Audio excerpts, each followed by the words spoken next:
Take the opportunity when it shows up. And I don't just mean with your book.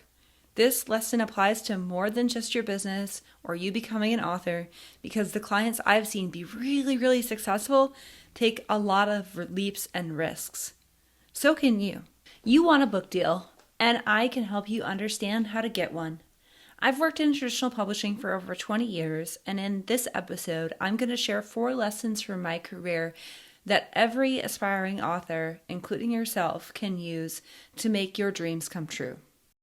Picture it, New York City, 2004, and if you get that reference, bonus points for you. I landed at LaGuardia Airport with 4 suitcases and $750 in cash. I was there to pursue my master's degree in publishing, and the very next week, I have an interview scheduled at Simon & Schuster.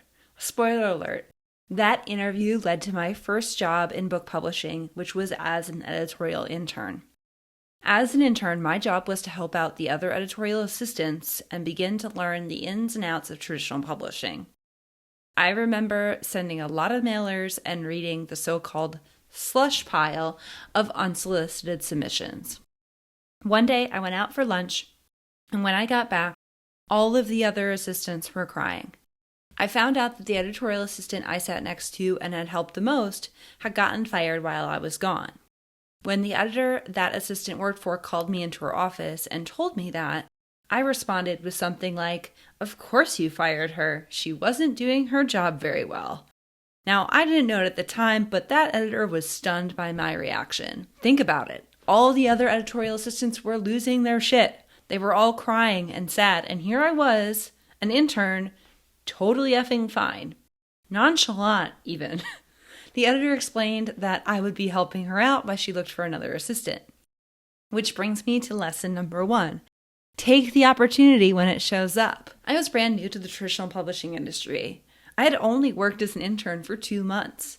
And unlike all of the other editorial assistants, my degree was from a state school no one had heard of. I didn't go to an Ivy, right? I definitely had thoughts of doubt, like, I'm never going to get this job, or who do I think I am? But I applied anyway.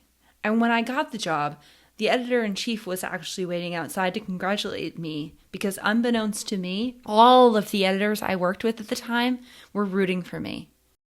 That decision to apply for the editorial assistant job led me to becoming an assistant editor and creating my first New York Times bestseller while I was at Simon & Schuster. Which leads me to my second lesson for entrepreneurs, experts, and creators like you that want to become authors. Trust your instincts. The first New York Times bestseller I worked on didn't happen because the project was submitted to me. Instead, I was simply watching a show I loved, How I Met Your Mother, when I saw an idea for a book. The infamous Bro Code, a list of do's and don'ts for all bros, a fake book explained in the voiceover by the late, great Bob Saget and embodied by Neil Patrick Harris's character Barney. The minute Barney mentioned it on the show, I knew the marketability of a book called The Bro Code. That's because my college ex-boyfriend and all his friends referenced said code constantly.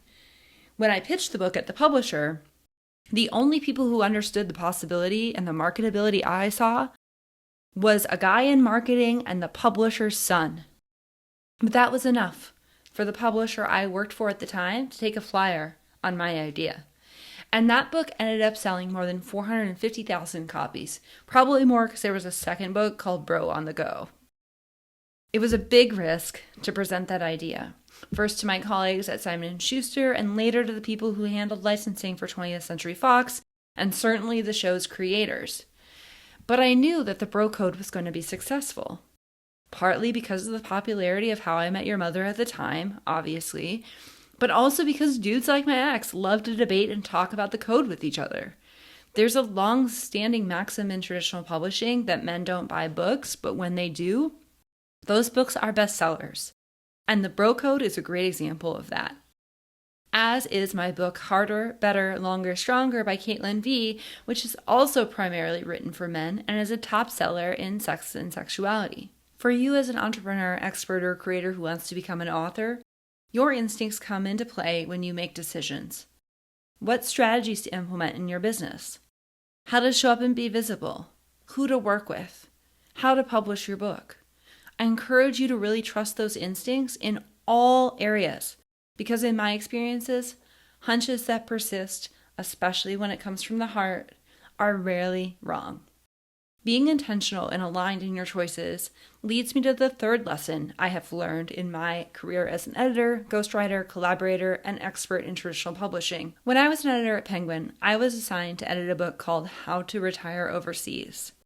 And though I really admired and loved working with the author, I was doubtful that the book would sell. Similar books had sold almost nothing, and there wasn't a lot of expectation or effort behind the publication itself. However, months after the book was out, I got called into a meeting randomly. The publisher at the time looked straight at me and said, "Why is How to Retire Overseas selling?" And I had to say, "I don't know. I'll ask the author and get back to you." So I went back to my office and I emailed the author. I said, "Hey, what are you up to?" And the reason that How to Retire Overseas sold then and continues to sell to this day is because the author, Kathleen Petticord, is the leader in her industry. Her business had an email list before email lists were a thing. She held a conference every year for people who wanted to do exactly what she taught, retire overseas. Kathleen had built an audience for her advice, and those people bought her book consistently for years.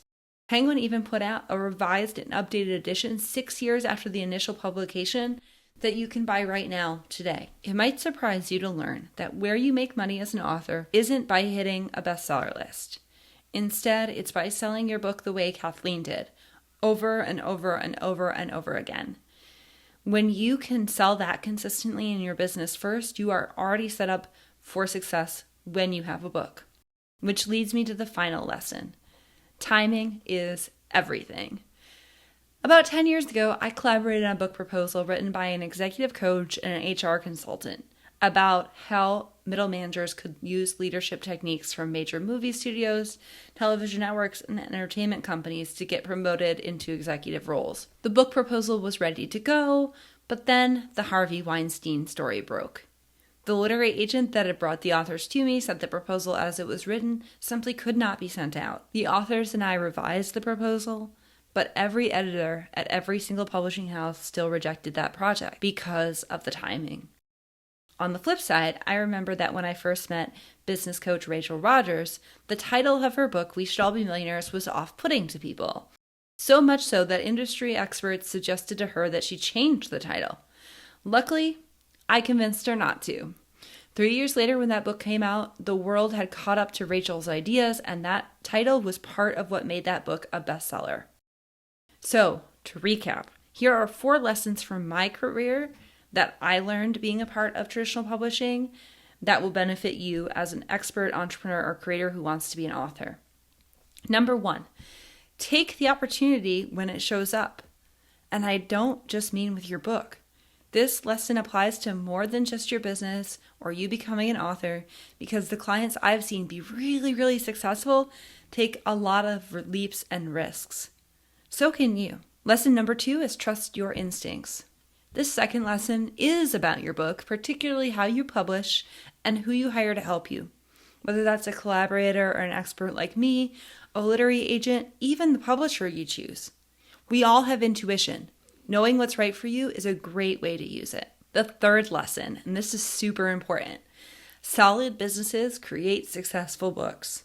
This is the biggest mistake I see. People not creating successful businesses before pursuing a book. Remember, in order to get a traditional book deal, you need an idea with potential that's related to your business, your audience, and your overall author platform.